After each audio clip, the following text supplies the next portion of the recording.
Hey, what's up, everybody? It's Charleston, and welcome you guys to another episode of the Dreamerspro Show, where we cover everything from sports, hot topics, classic debates, entertainment, and when we give you guys a fresh perspective on things and how we see them. And today we got a pretty interesting show for you guys that we definitely want to get into. But before we get into it here, please make sure you like the video and subscribe to the channel. Now, one of the hottest topics as we approach the finish line of this present NBA season is the MVP race, right? This is a highly contested race, and I can't think of the last time we had a race this contentious and this close.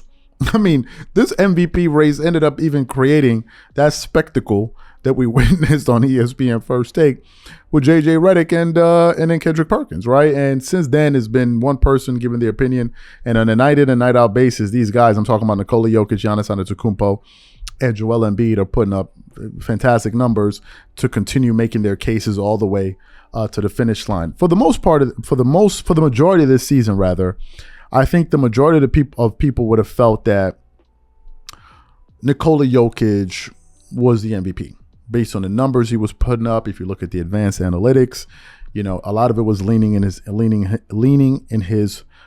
direction, and he was doing that in the Western Conference. But as time has gone on, and with these arguments that are happening on TV and various places, it's causing people to look at other people. Now, in my personal view, I actually think the person that should be the front runner for MVP should be Giannis Antetokounmpo. Now, other people are going to feel otherwise, but today, what I want to do is I really want to get into the nitty gritty and for us to look at this thing a little bit closer, for us to really scrutinize it. So I want to focus on a few things: games played, individual numbers, etc. So let's start off with Nikola Jokic. Nikola Jokic this season for the Denver Nuggets is averaging 24.7 points per game, 11.9 rebounds, 10 assists per game. He's shooting 63% from the field, which is 5 percentage points higher than last season. That's unheard of. Right, those are gaudy numbers. For a center, he's attempting 2.1 threes, and he's making about 40.5% of his threes this season. He's shooting 81.7% from the free throw line, which is extremely efficient there, and he's getting 1.2 steals and a block to go with that. If we look at Giannis, the other leading candidate, Giannis this year he's having a career high in terms of points per game. He's averaging 31.5 points per game. He just came off a 46-point beast mode performance. I believe it was against the Orlando Magic, if I'm not mistaken. This season, he's shooting 54% from the field, 28% from the three, 65.4% from the free throw line. He's getting you 11.9 rebounds, 5.5 assists, 3.9 turnovers, but he's getting you 0.7 steals, 0.8 blocks. And obviously these numbers are not really taking into account,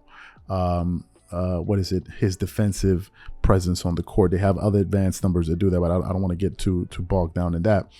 If we look at Joel Embiid, he's leading the league in scoring as a center, averaging 33.4 points per game. I think that's the highest point total, I believe, since Shaq, when a big man put up. Usually the guys putting up those type of numbers are guards. And the last guy to average that high in PPG is James Harden. And before him, you had Kobe Bryant. And I think before him, you had, of course, players like Allen Iverson and others dating all the way back to Michael Jordan. He's getting you 10 rebounds a game. So that's a 30-point double-double, which is very impressive, with 4 assists per game on 54% shooting from the field. And he's shooting 85%. 85.4%. From the from the free throw line. And if we're looking at blocks per game this season, he's getting you 1.6 blocks and 1.1 steals. Now, a lot of people, especially as of recent, are beginning to point towards Joel Embiid being the one that should be considered for MVP honors, right? Some people are saying that. I definitely heard Stephen A. Smith said it's not a foregone conclusion that he believes that Joel Embiid should be the person. But there's something else I want to focus on, right? There's something else I want to focus on. I also want to focus on the team records for a moment. I want to focus on the team records. Let's start off with Nikola Jokic in the Western Conference. Nikola Jokic's team has the best record in the Western Conference with a 46-23 record. If you look at the other candidates in the Eastern Conference, Giannis Antetokounmpo has the best record in the entire NBA with a 15-19 record. And then, of course, you have Joel Embiid with a 45-22 record. Now, here's something we don't hear discussed a lot when we're talking about this MVP race.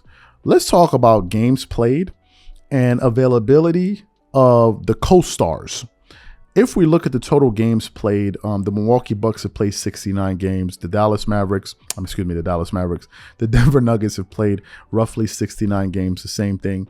I think with the Philadelphia 76ers, they played 67 games. So they played a little less games this season. If you look at Joel Embiid in terms of games played, if we're just looking at his availability on the court, he's played 54 games. If you look at Giannis Antetokounmpo, he's played 54 games. And if you look at Nikola Jokic, he's played 61 games. So in terms of being available, he has those guys beat in that particular area. Now let's look at the second best players on their team, and let's just look at their availability in terms of games played.